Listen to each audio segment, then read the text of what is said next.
On Father's Day, my daughter-in-law gave her biological parents a brand new Mercedes-Maybach worth $250,000, and she gave Box with a $25 pair of sandals.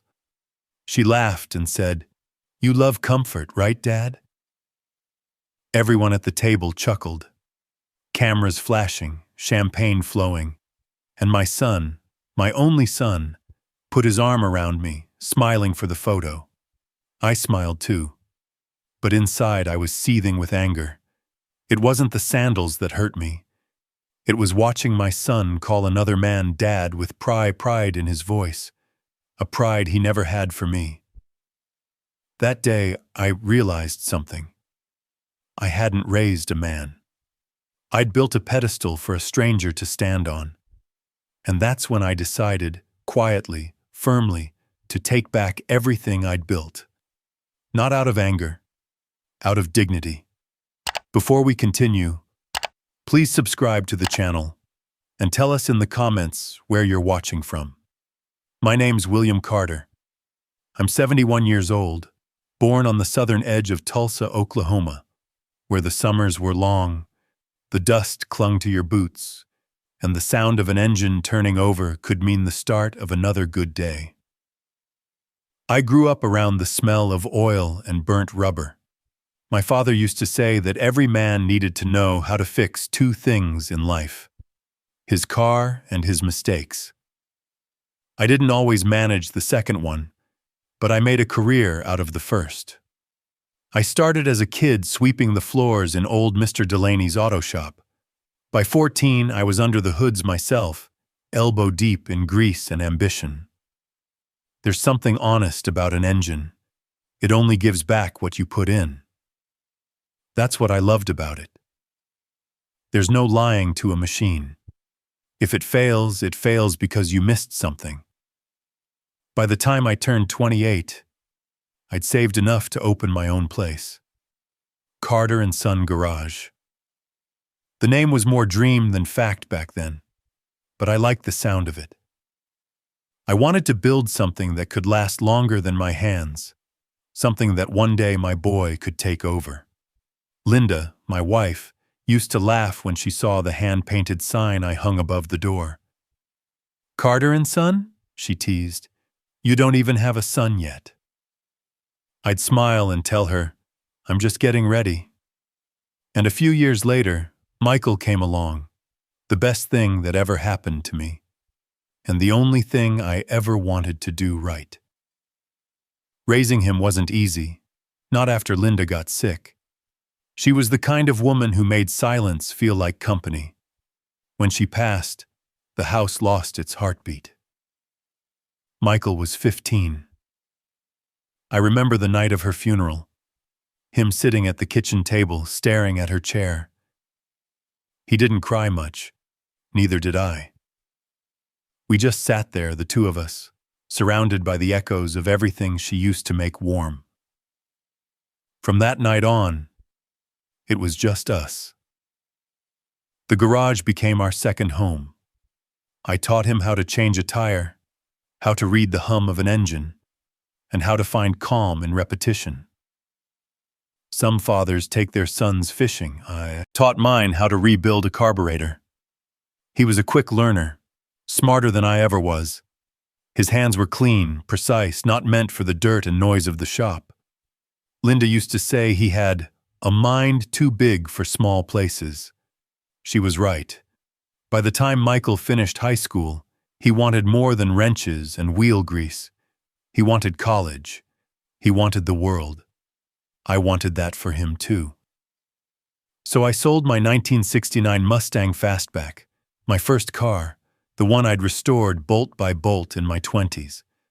Watching it drive away was like watching a chapter of my life disappear down the road. But it paid for his first year at the University of Michigan. I remember helping him pack his things into the trunk of a borrowed pickup. His room smelled like gasoline and teenage dreams.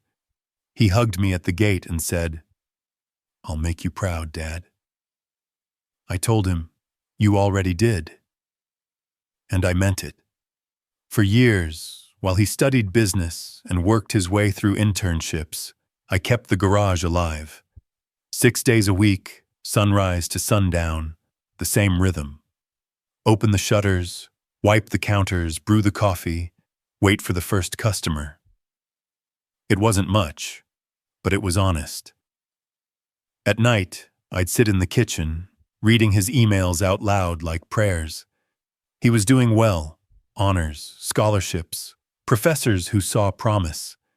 Linda would have been proud. I told her that every night before I went to bed, looking at the framed photo of her smile sitting next to my wrench set. When Michael graduated, he didn't come back to the garage. He went to the city, Chicago first, then Los Angeles, where ambition doesn't wear coveralls, it wears suits. He climbed fast. I followed every promotion like a fan following his favorite team. He started sending money home, small amounts at first, enough to fix the roof or replace the old refrigerator. I didn't need it, but I understood the gesture. We still called every Sunday. His voice was different, sharper, quicker, but he always ended with, "Love you, Dad." And that was enough. Until the day he told me he'd met someone. Her name was Camille Laurent, French, educated. The kind of woman who could walk into a room and make everyone straighten their posture. She worked for a luxury brand, something about high-end marketing and global campaigns. He sent me a photo of the two of them. Him in a tailored navy suit, her in a white dress that looked like it belonged in a magazine. They were smiling. And for a moment, I believed everything had turned out exactly as I'd hoped.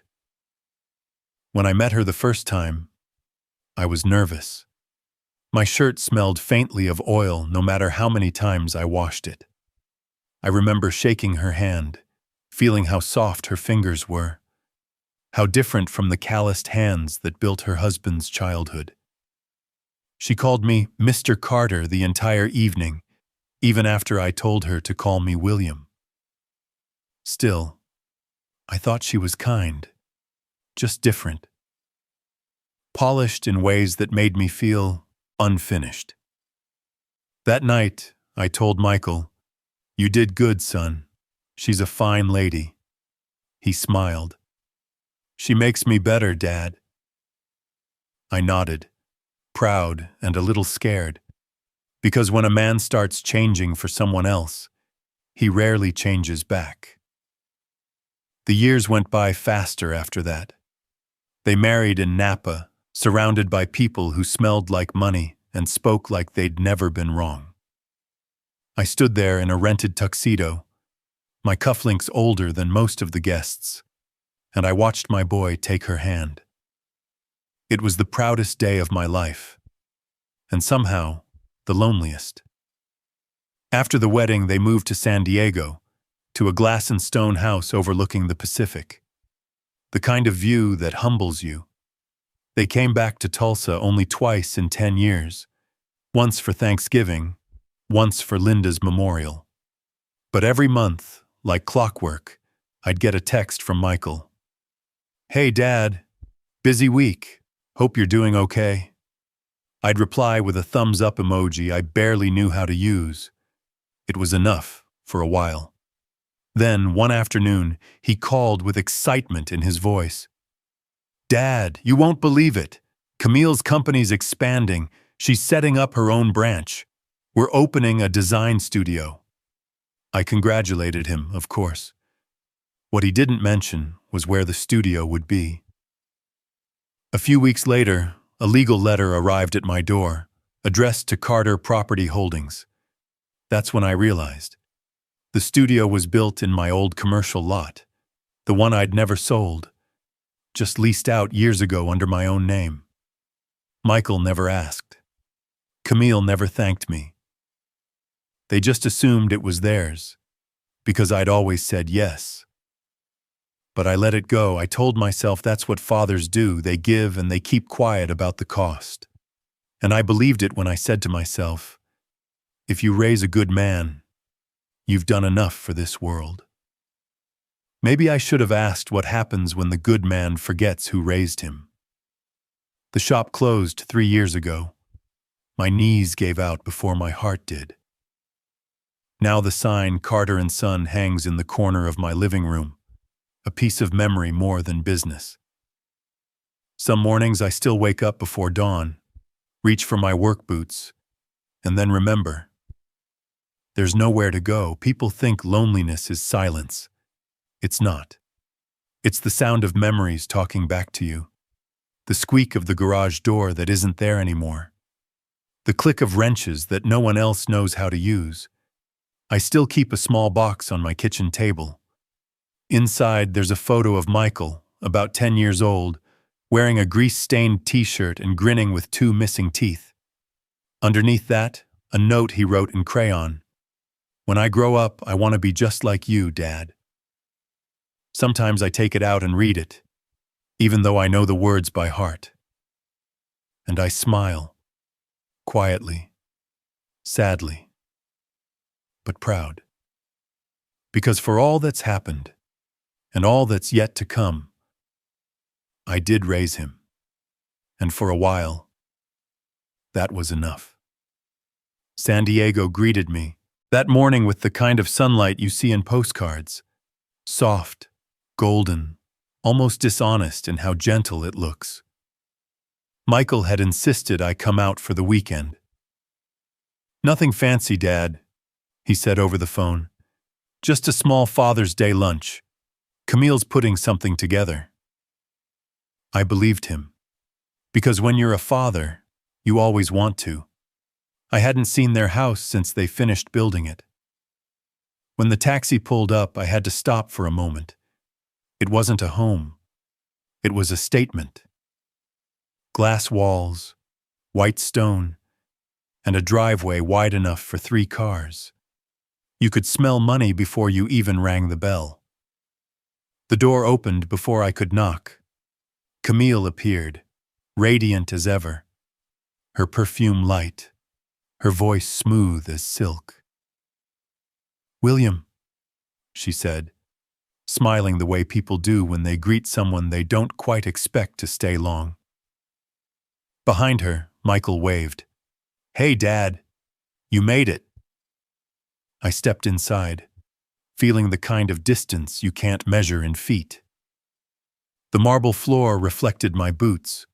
I'd polished them the best I could, but they still looked out of place.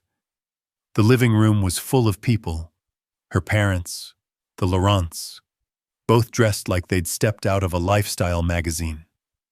A few friends, her colleagues, even a camera crew from the company doing some family campaign. There was music, soft jazz, and the smell of roasted lamb floating in the air. I tried to smile, to blend in, to make myself smaller. Camille moved through the room like a conductor leading an orchestra. Every detail had her touch. Flowers on every corner, crystal glasses, little gold place cards with names written in perfect cursive. Mine just said William, not Dad, just William. I told myself it didn't matter. Titles are for strangers. Family doesn't need them. Or so I thought. When we finally sat down for lunch, Camille raised a glass. "To the fathers in this room," she said, in that soft French accent of hers. "To the men who built us, guided us, and made us who we are." Everyone clapped. I lifted my glass too. It felt heavier than usual. Then she smiled toward her parents. "Mom, Dad, you've always been my example. This year, Michael and I wanted to show you just how grateful we are." 2 waiters rolled in a black, silk-covered stand. There was a collective gasp when the cover came off, a key fob glinting under the light, embossed with the Mercedes logo. A giant red bow appeared on the driveway seconds later, wrapped around a Maybach S-Class, shining like a diamond. The crowd burst into applause. Mrs. Laurent covered her mouth, tears streaming. Mr. Laurent stood, shaking his head in disbelief. My God, Camille. You shouldn't have. Oh, but we wanted to, she said, looking toward Michael. He nodded, proud. You've both done so much for us. The room erupted in champagne bubbles and laughter. People pulled out their phones, recording every smile, every angle. It was a perfect moment. Perfect. Until it wasn't. When the clapping faded, Camille turned to me. And now, she said, her eyes sparkling, for my other father, the man who raised the wonderful husband I married. I felt my throat tighten, my heart pushing against my ribs. For a split second, I believed. Maybe she'd remembered me, maybe this wasn't all show. A waiter handed her a small box wrapped in silver paper. She held it out to me with both hands. And for you, Dad Carter. The words were sweet, but her tone was rehearsed. I opened the box carefully, afraid to tear the wrapping. Inside was a pair of brown leather sandals, the kind you buy from a Target on sale. The price tag, $24.99, was still attached to the strap. For a moment, I didn't understand. I waited for the joke to land, for someone to say, "Just kidding, there's more." But all I heard was the faint sound of clinking glasses. Camille tilted her head. "They're orthopedic," she said brightly. "For comfort. You're always in those heavy boots, and Michael said you love easy things now." There was a ripple of polite laughter around the table. I looked down at the sandals, then up at Michael. He grinned, a little nervous, a little proud, and said, "Hey, you love comfort, right?" He patted my shoulder. I felt my hand tremble under the table. It wasn't anger. Not yet. It was something colder. A quiet disbelief that felt like a crack spreading through glass. I forced a smile. "Thank you," I said softly. My voice didn't sound like mine. Someone snapped a photo. Across the table, Mr. Laurent raised his glass. "To my daughter and son-in-law," he said, "for their generosity and love." Michael lifted his own, grinning wide. "To family," he shouted. "To my second father, the man who taught me everything about class and about life." He looked directly at Mr. Laurent when he said it. That was the moment. Right there. I felt the world tilt.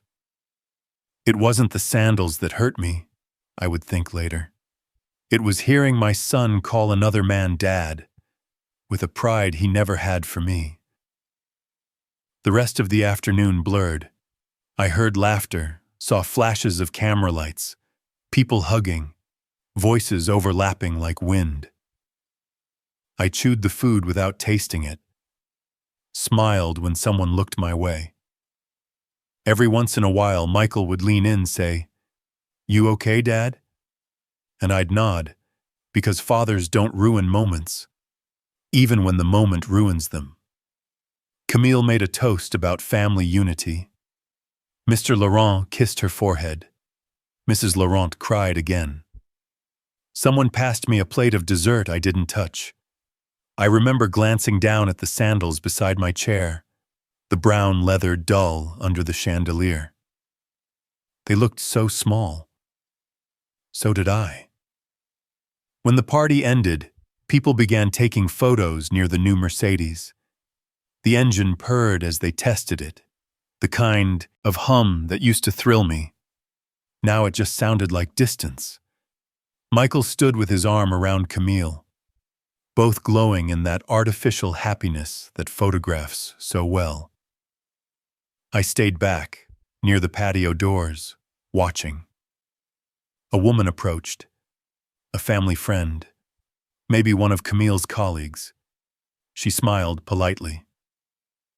So, Mr. Carter, are you proud? I opened my mouth to answer, but she'd already turned back to the car, her eyes sparkling. They're such a beautiful couple. You must be so lucky. Lucky. I nodded once, unable to find the right words. When Michael finally came over, his tie loosened, his voice cheerful, he said, "Dad, don't leave yet. We're going to open wine by the pool." I told him I wasn't feeling well. He frowned. "You sure?" "Yeah," I said. "Just a little tired." He smiled, relieved that I made it easy for him. "Okay. Get some rest, old man. We'll talk later." He gave me 2 light pats on the shoulder, the same way you'd pat a loyal dog, and turned back to the crowd. He didn't see my hands trembling. He didn't see the look on my face. And he certainly didn't notice that at that moment, something inside me had stopped. I took the sandals with me. Didn't know why. Maybe because leaving them there felt like leaving proof of my humiliation behind. The taxi ride back to the hotel was silent. The driver asked if I'd enjoyed the party. I told him, it was nice. That was all. When I got to the hotel room, I placed the box on the dresser. The air smelled like cologne and sea salt. I sat down on the edge of the bed, still wearing my suit jacket. The sandals stared back at me, tags fluttering in the air conditioner breeze. For a long time, I just sat there, hands on my knees, listening to the sound of the city outside. Waves, distant cars, laughter. All of it blending into a kind of noise that meant nothing. Then, slowly, I took off my shoes, my socks, and I tried the sandals on. They fit perfectly. That somehow made it worse. I didn't sleep that night. I just kept replaying the day in my head. Michael's voice, Camille's smile, the laughter. The way everyone had looked right through me. It's strange how a single moment can unmake decades of pride. I used to think I'd built a legacy in that boy. A name. A sense of dignity. Now I wasn't sure I'd built anything at all. At 3 in the morning, I went down to the hotel bar, ordered black coffee, sat in the corner, watching the bartender polish glasses. He looked at me once and said, "You okay, sir?" I nodded, but my voice cracked when I said, "Just tired." I went back upstairs before sunrise, packed my bag. I placed the sandals carefully inside, next to the photo of Michael as a boy that I always carried in my wallet. On the flight home, I stared out the window. The clouds looked soft enough to fall into. I kept hearing Michael's laugh echo in my head. "Hey, you love comfort, right?"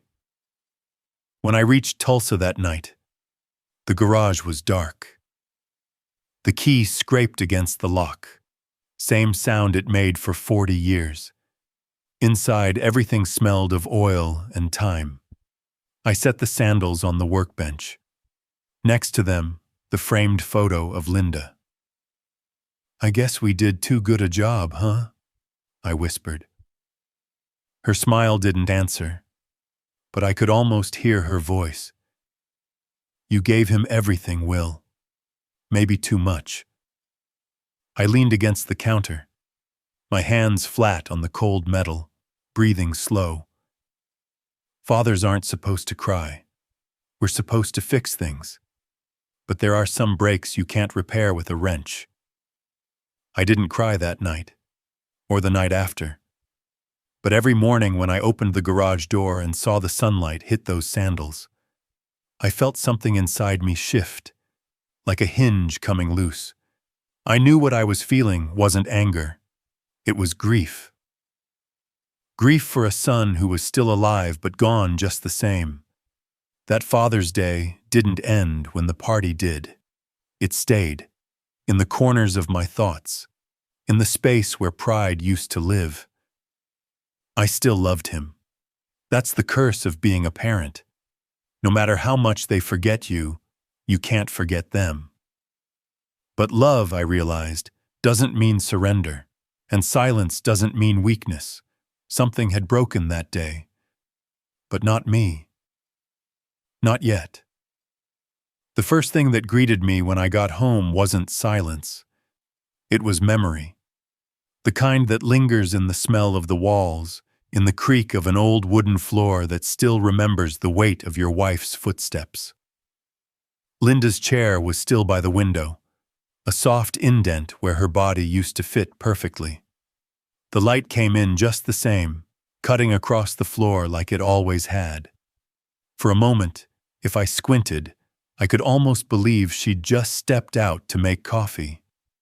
But she'd been gone for 16 years, and the house hadn't felt like home since. I put my bag down and stood in the kitchen, staring at the empty mug on the counter. The one Michael made in school when he was 9. Number 1 Dad, scrawled across it in red paint that had faded to brown.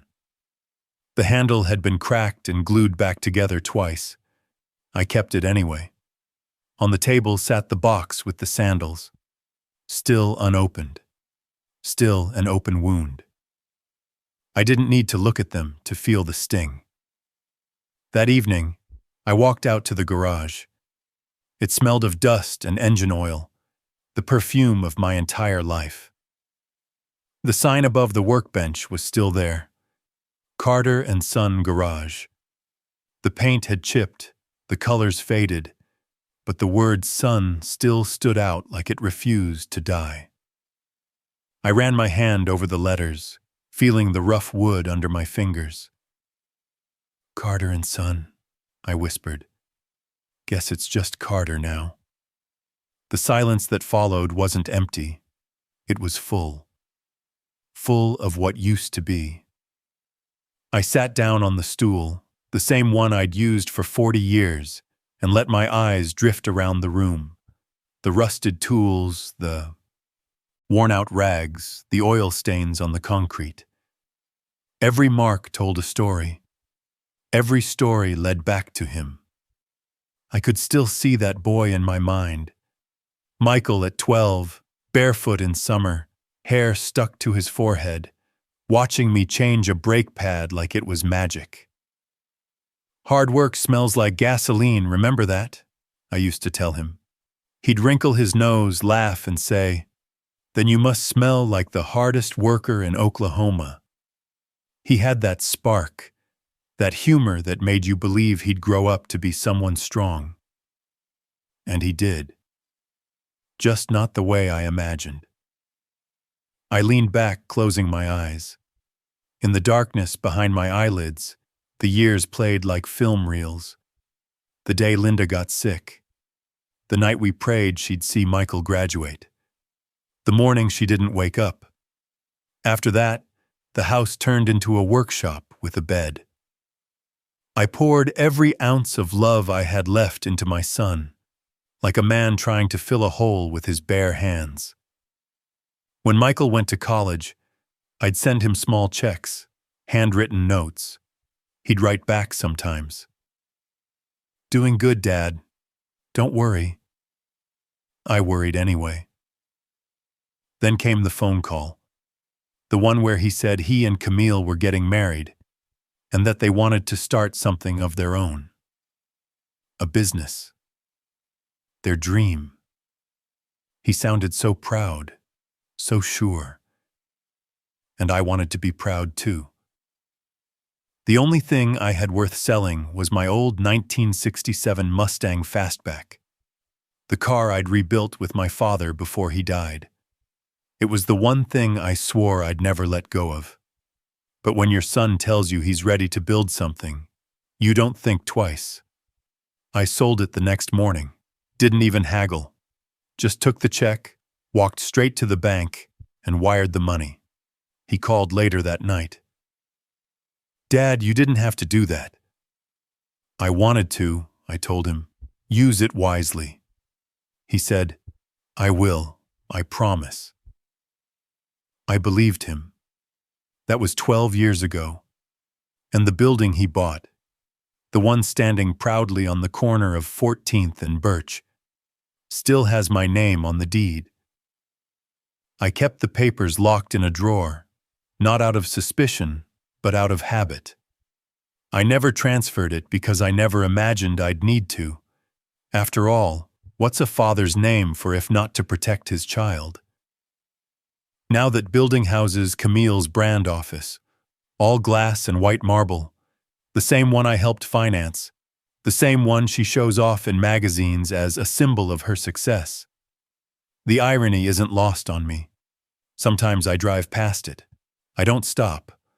I just sit at the light across the street and watch people walk in and out, polished and busy, none of them knowing that every inch of that foundation was paid for by a man who eats dinner alone with a cracked mug and fading photos. Once I saw Michael step out of a black Range Rover, his phone pressed to his ear, sunglasses hiding his eyes. He looked confident, untouchable, like a man who'd never had dirt under his nails. He didn't see me. I didn't honk. I just let the light turn green and drove on. There's a certain kind of ache that doesn't come from loss, but from erasure. You don't lose your place. It's taken quietly, like someone rearranging your photo out of the frame and pretending it was never there. I think that's what fatherhood becomes sometimes. You give and they take, and when there's nothing left to give, they take your absence too.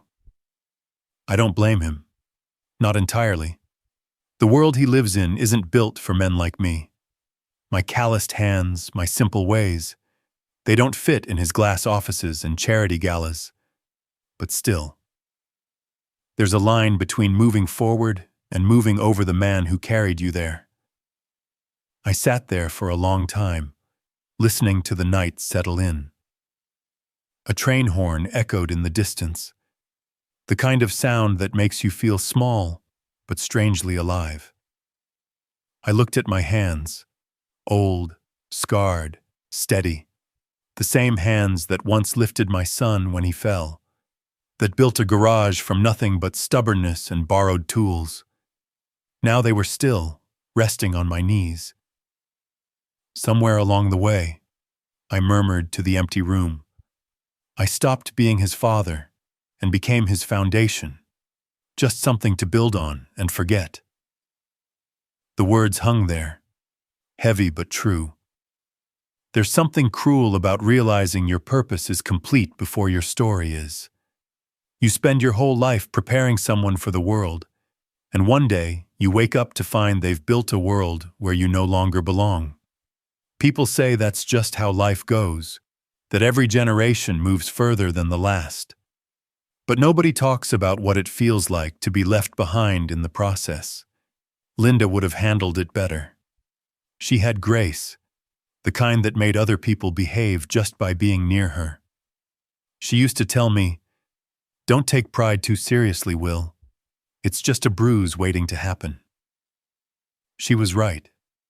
It's a bruise that never healed. That night, I poured myself a glass of bourbon and sat by the window. The neighborhood was quiet. The streetlight outside flickered every few seconds, washing the yard in a pulse of amber.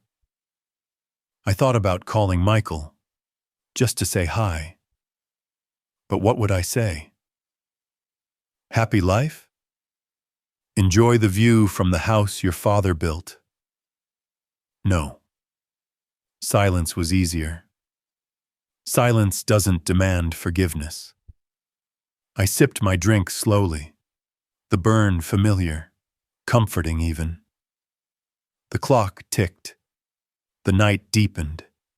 For a moment, I imagined Michael walking through that door, like the boy he used to be, greasy hands, messy hair, a proud grin saying, "Look, Dad, I fixed it myself." But that boy was gone, replaced by a man who'd rather buy another man a Mercedes than remember the hands that built his first bike. I turned off the lights and walked back into the garage. The sign, Carter and Son, caught the moonlight through the window. It was cracked right through the ampersand, splitting Carter and Son apart. Laughed. Softly. Because maybe that's what life had been doing all along.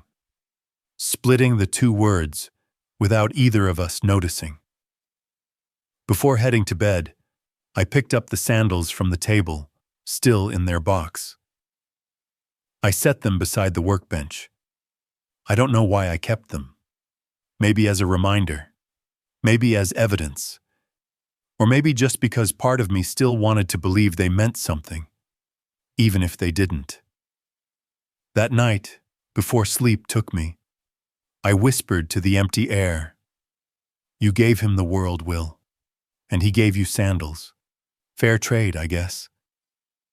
Then I closed my eyes, and for the first time in a long time, I didn't dream of anything at all. The morning after another sleepless night, I woke up earlier than usual. The sun hadn't yet broken through the blinds, and the house still smelled faintly of rain from the night before. There was something different about the air. Still heavy, but not cruel anymore. I walked into the kitchen, poured myself a cup of black coffee, and sat at the table with a silence that no longer hurt. The sandals were still there, right where I'd left them. But for the first time, I didn't look at them with bitterness. They weren't symbols of humiliation anymore. They were proof of where I stood in my own story. It's strange how pain changes shape when you finally stop feeding it. That morning I pulled out the old filing box from the hallway closet, a dusty thing labeled Carter Holdings. Inside were decades of papers, tax receipts, contracts, deeds, all yellowing around the edges. I started going through them one by one, my hands steady. About halfway through the stack, I found it, the property deed for the building on Birch Street, the one where Camille's office stood. I looked over every line carefully, just like I'd been taught back when I first bought the land. The ink had faded, but the name was still clear. Owner, William H. Carter. I flipped through the newer documents I'd received from Michael years ago. Contracts, photos of renovations, business announcements, all written as if the place belonged to them. But none of it had legal standing. No transfer, no title change, not even a signed lease renewal. They'd built their empire on top of my foundation, without even realizing the ground still had my name on it. I leaned back in my chair, exhaling through my nose. Not with anger, not with satisfaction, just understanding. If life's gonna take my son, I muttered to myself, I might as well keep my land. It wasn't a vengeful thought. It was clarity. Simple arithmetic of the soul. For years, I'd given without measure, my time, my sweat, my silence, and I'd mistaken all that for love. But love without respect is just habit, and I'd had enough of living by habit. I placed the papers neatly back into the folder, wiped the dust from the cover, and went to the phone. It had been a while since I dialed Harold Gaines's number. Harold and I went back 40 years. He was a lawyer now, semi-retired. But we'd started out together fixing cars and chasing the same two girls who worked at the diner down the street. He was the kind of man who aged like oak, steady, patient, and too wise for his own good. When he picked up, his voice was still slow and gravelly, like gravel under a truck tire. "Well, I'll be damned," he said, "if it isn't Will Carter. You alive, old man?" "Barely," I said, chuckling. "You got time for coffee?" "For you? Always. Same spot?" "Same spot." The diner hadn't changed. Same chipped counter, same waitress who still called everyone honey, same coffee that tasted like burnt toast and nostalgia. Harold was already there when I arrived, newspaper folded beside his plate. He looked up and smiled. "You look tired, Will." "I am," I said, sliding into the booth, "but not the same kind of tired as before." He raised an eyebrow. "That sounds like a story." "It is," I said, handing him the folder. "And it's about time I finished it." He flipped through the papers quietly. He didn't speak until he'd read every line, every note, every date. When he finally looked up, his eyes were calm, sharp. "Well," he said, "I'll be damned. They've been running a business on your property all this time?" I nodded. "No lease, no title change?" "Nothing, just assumptions." He let out a low whistle. "They must have thought you were either dead or blind." "Maybe both," I said, "but I'm neither." He sat back, crossing his arms. "What do you want to do?" "Not revenge," I said, just correction." Harold nodded slowly. "Good word." "I don't want to ruin them," I continued, "but I can't keep letting them walk over my name. That land, that building, it's all I've got left of who I was, and I'll be damned if I let anyone else claim it." He studied me for a long moment, then smiled. "You've finally woken up, haven't you?" "Guess so," I said. Harold leaned forward, lowering his voice. "You're not getting revenge, Will. You're taking back your name." Something about that line settled deep in my chest. It wasn't angry. It wasn't proud. It was true. For the first time in years, I felt clear, like someone had cleaned the glass between me and my reflection. We spent the next hour mapping it out. Quiet, simple steps. No lawsuits, no scenes, just paperwork. Filing a property reassertion, cutting off access rights, adjusting the property tax mailing address back to mine. All perfectly legal, all completely silent. Harold promised to handle the logistics. "I'll keep it clean," he said. "They'll find out when they have to, not before." "Good," I said. "That's how it should be." When we were done, we just sat there for a while, nursing our coffees. He looked at me with that half grin of his. "You know, Will, I remember when you sold that Mustang for your boy. I told you you'd regret it." "I don't," I said. "That car bought him a chance at life." "Yeah," Harold said. "But sometimes chances don't come with gratitude attached." I smiled faintly. "You always were the poet between us." He laughed, shaking his head. "Nah, just old."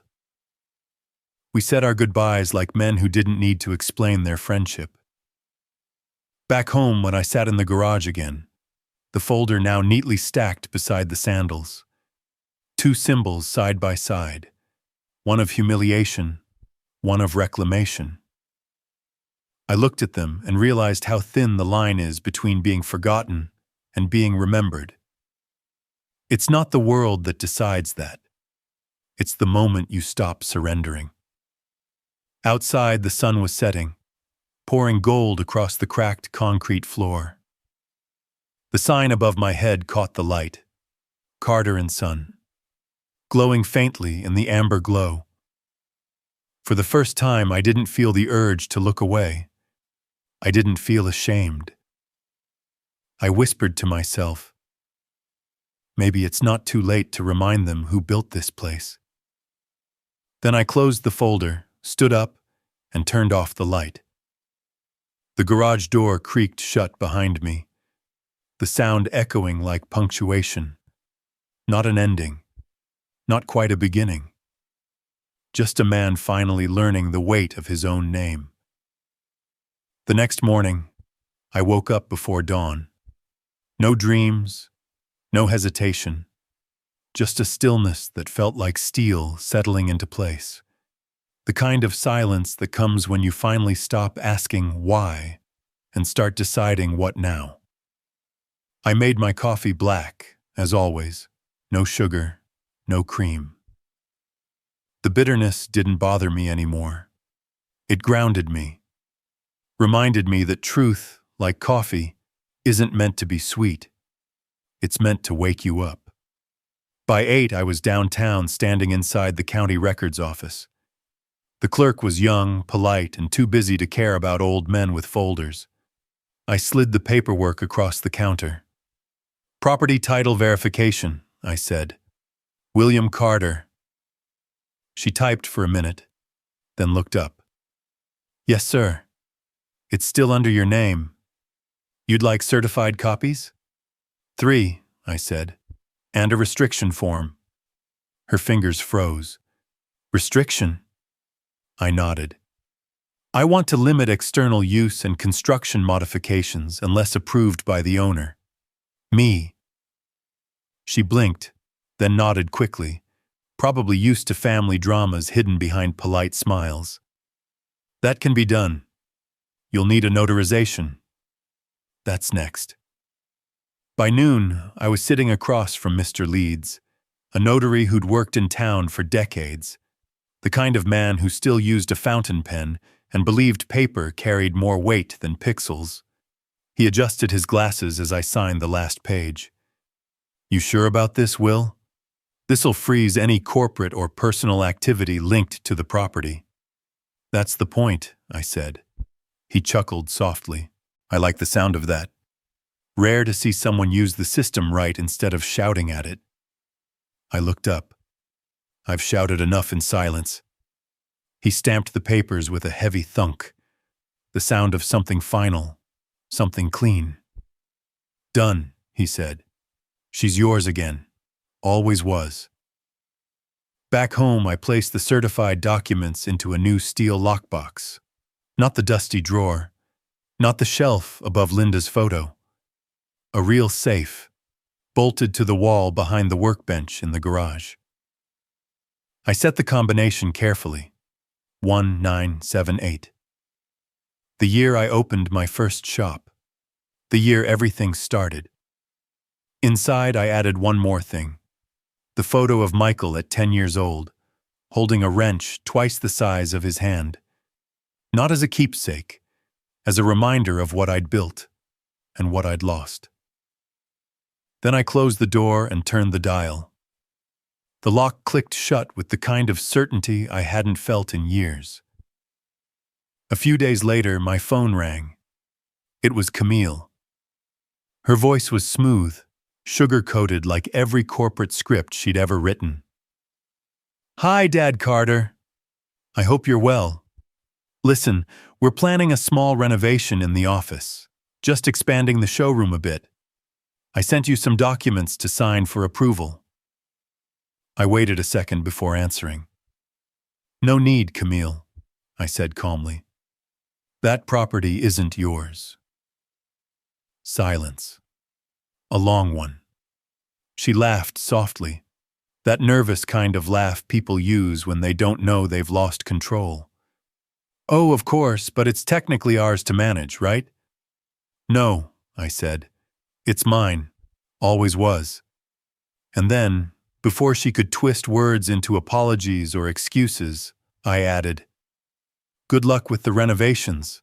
Somewhere else." I hung up. No yelling, no theatrics, just the truth and the dial tone. By evening, the calls multiplied. First Camille, then Michael, then Camille again.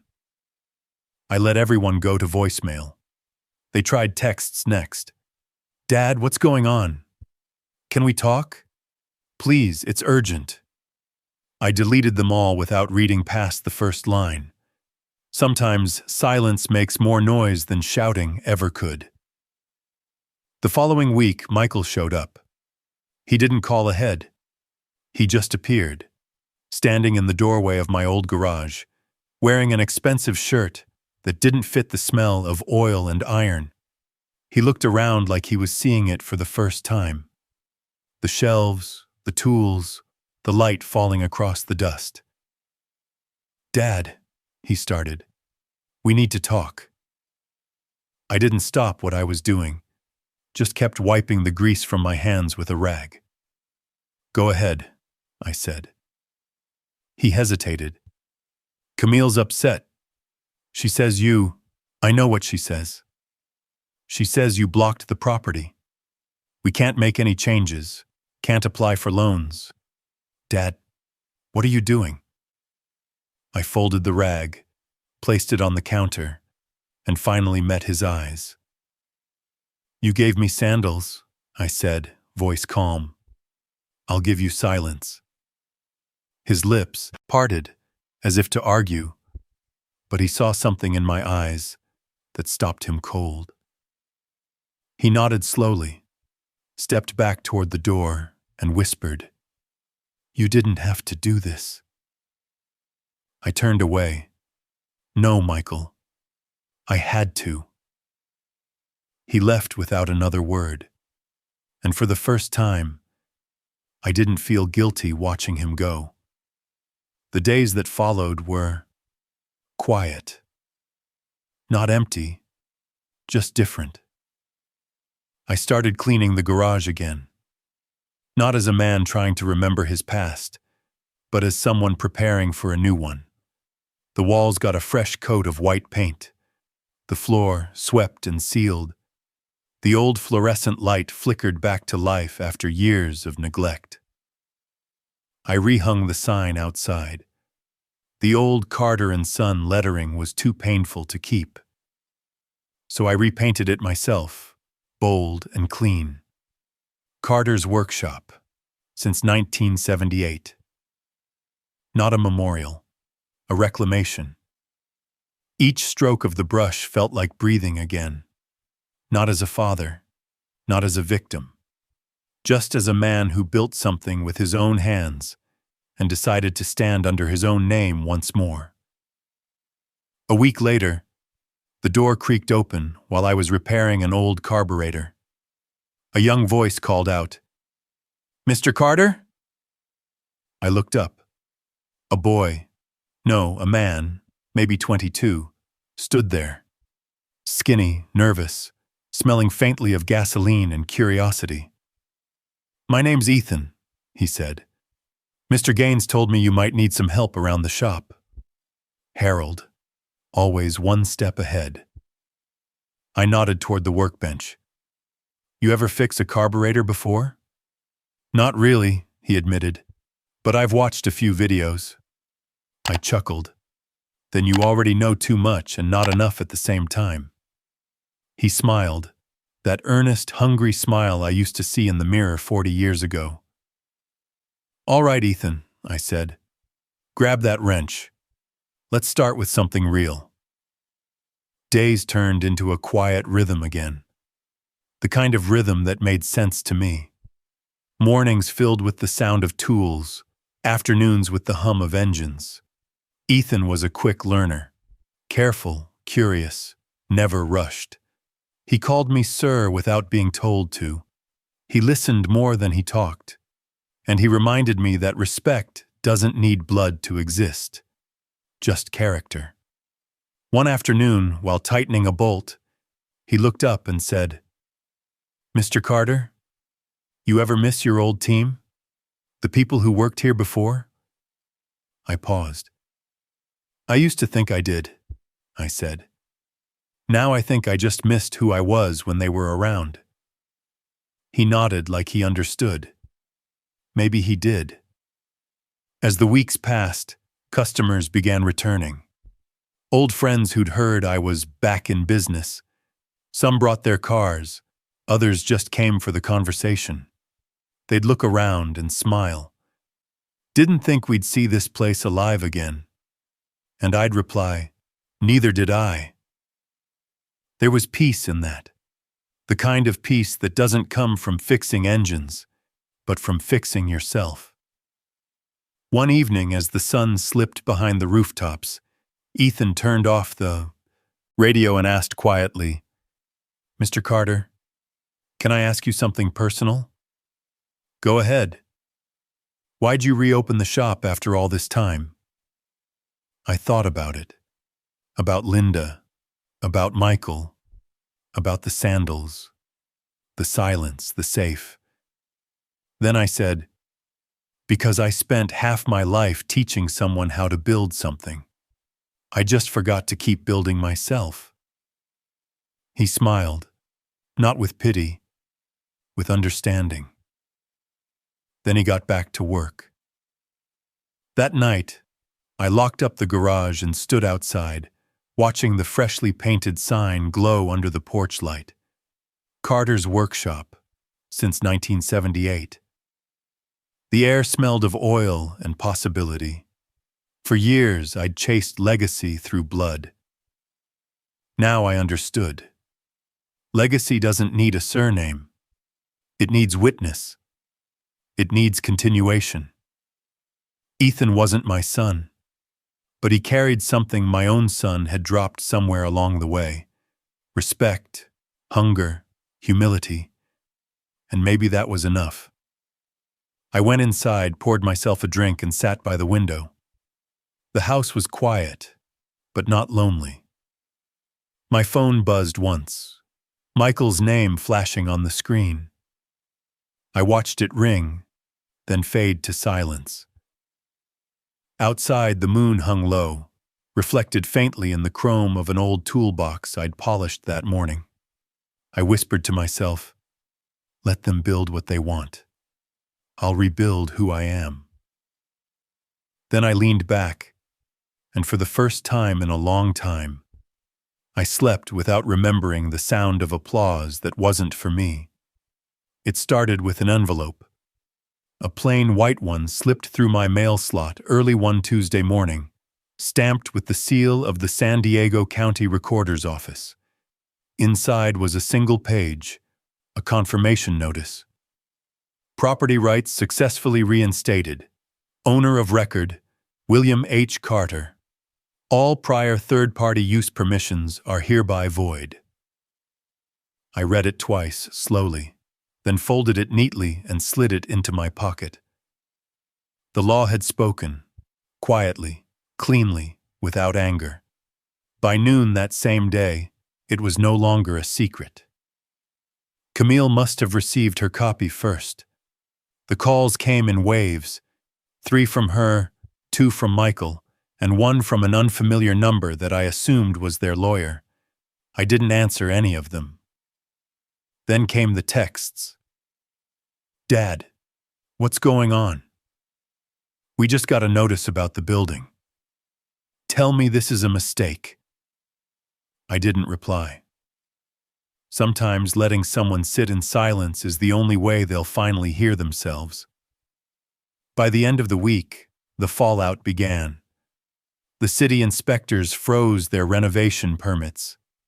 Their suppliers withdrew contracts, citing ownership uncertainty, and the brand Camille had built, her pride and proof of success, started to crumble, one signature at a time. I didn't have to lift a finger. Justice was already written into the paperwork. Friday afternoon, I was polishing a carburetor when I heard a car screech to a stop outside. A silver Audi, clean, expensive, and furious. Camille stepped out first. Her heels clicked like accusations against the pavement. Her sunglasses hid her eyes, but not her anger. Michael followed, slower, shoulders tense. They stood by the garage door, framed by the afternoon light. Dad, Michael said. His voice trembled just enough for me to notice.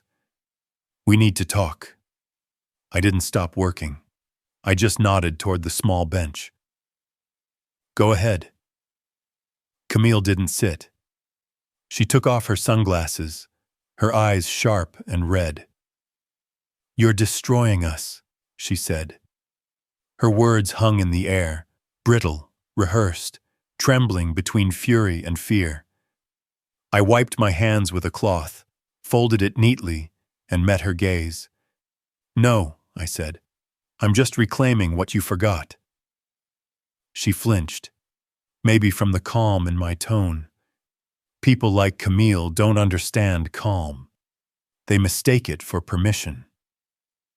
You can't do this, she snapped. This company is our life.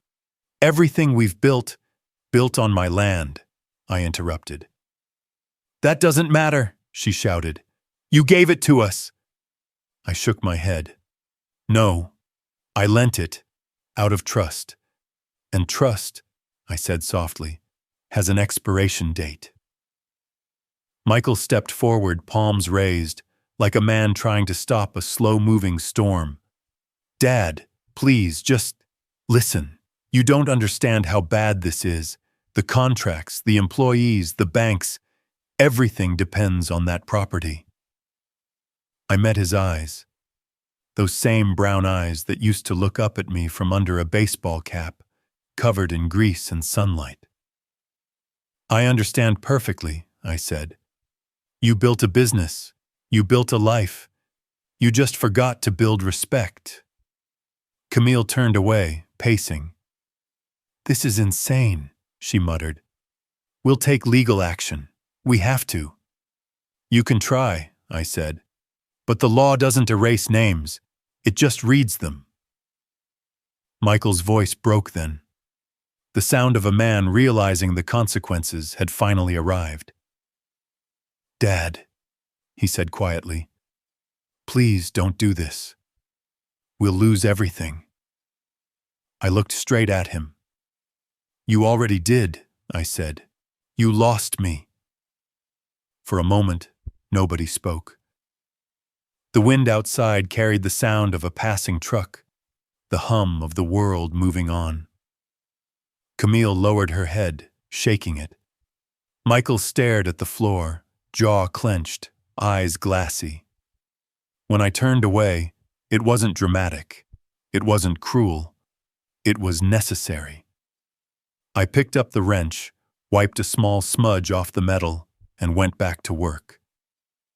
Behind me, I heard Camille's voice crack, something between anger and disbelief. This isn't over! I didn't answer, because she was wrong. It was. They stood there for a few seconds longer, hoping I'd turn around, that I'd break the silence. I didn't.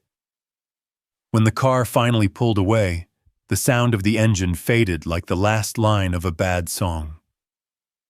The only noise left was the steady click of my tools. That night, I sat by the window, watching the streetlights flicker. The air was warm, humming with the faint buzz of summer insects. Inside my chest, there was no rage, no satisfaction, just stillness. Justice doesn't always come with applause. Sometimes it arrives in plain envelopes and quiet exits, and that's enough. The next morning, the headlines started circulating online. Laurent Atelier suspends operations amid ownership dispute. Local luxury brand faces shutdown over legal oversight. I read the articles once, then closed my laptop. Ethan walked in, wiping his hands on a rag. You okay, Mr. Carter? Better than I've been in years, I said. He nodded slowly, understanding without prying. We worked the rest of the day in companionable silence. A few days later, I got a letter, hand-delivered this time. Inside, one line written in Michael's handwriting. I never realized how much your silence cost us until now. No signature, no apology. But that was fine. There are words that only time can translate. I folded the letter and placed it in the same lockbox as the property papers, not as a trophy, but as proof that justice, when done right, doesn't need witnesses. That weekend, I took Ethan to lunch at the same diner where Harold and I used to sit. He talked about engines, about maybe saving enough money to open his own place one day. You'll get there, I told him. Just remember, the tools matter less than the hands that use them. He grinned. You sound like my grandfather. Good, I said. Then he must have been a decent man. When we got back to the shop, I noticed the sunlight hitting the new sign, Carter's Workshop, since 1978, the gold lettering glowing against the fresh blue paint. For the first time, it didn't feel like a memorial. It felt like a beginning. I thought about Linda, about the way she used to say that everything in life comes back around, like an old record spinning until the song plays right again. Maybe she was right. Maybe this was the song finally finishing its verse. That evening, I sat on the porch with a glass of bourbon, watching the road. The horizon burned orange, fading into the deep blue of twilight. I didn't expect anyone to show up, but I wasn't surprised when a familiar car slowed to a stop by the curb. Michael stepped out alone this time. No suits, no sunglasses. Just a man older than the boy I once knew, finally stripped of everything that had kept him from looking me in the eye. He walked up the path slowly. I didn't move.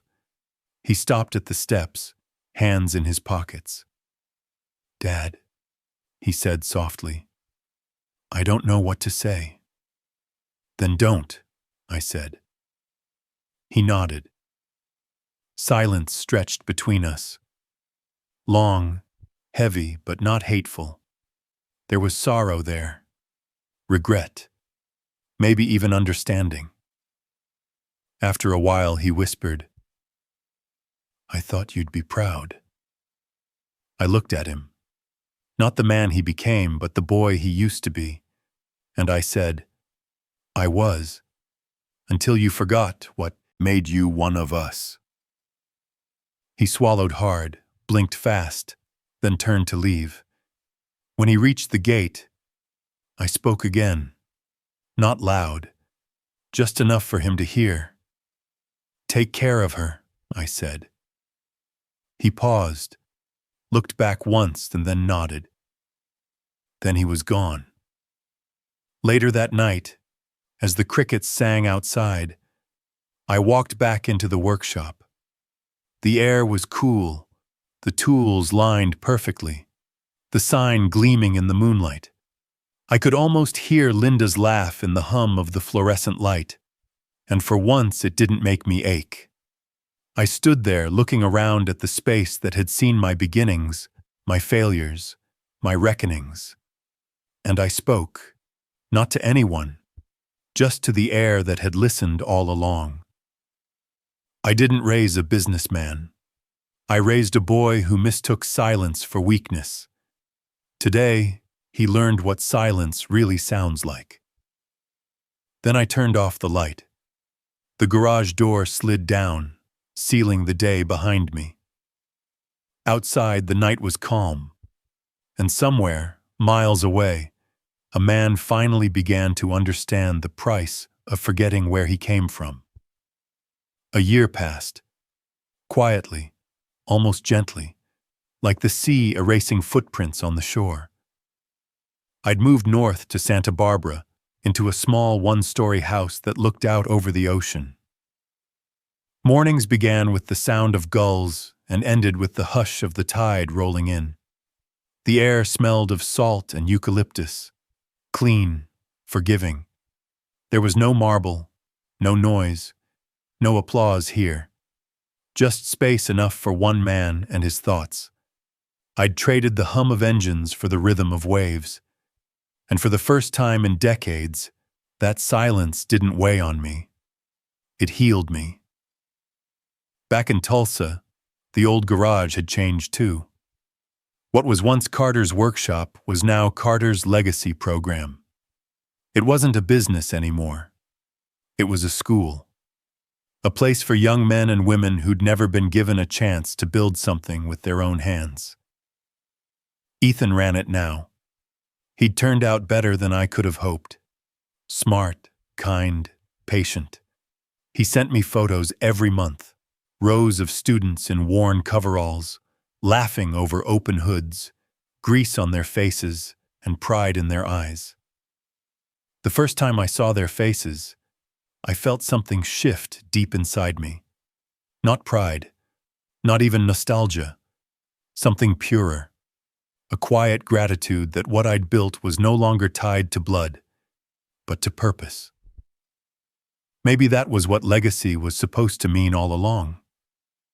I still kept in touch with Harold, old as ever, still half lawyer, half philosopher. He'd helped me set up the foundation, made sure everything was clean, irreversible, permanent. The paperwork was simple, the kind that only takes a lifetime to understand. My will was straightforward. All my assets, the property, the accounts, the workshop, were to fund the Carter Legacy Program. Every penny of it. Nothing for Michael. Not out of vengeance, but out of principle. I wrote the final line myself in ink.